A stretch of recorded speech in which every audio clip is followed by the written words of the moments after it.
புயலின் முன்னெச்சரிக்கை காரணங்களாக 2 நாளாக மூடியிருந்த இந்த கடற்கரை சாலை இன்று பொதுமக்களின் பயன்பாட்டிற்கு திறந்துவிடப்பட்டுள்ளதால் அனைத்து பொதுமக்களும்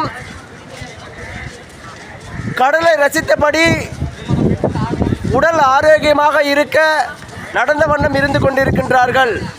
புதுவையின் இன்றைய நிலை சற்றே புயல் கடந்த பின்பு இயல்புக்கு திரும்ப கொண்டிருக்கும் நிலை போல் தெரிகின்றது. பாருங்கள் என் உறவுகளே,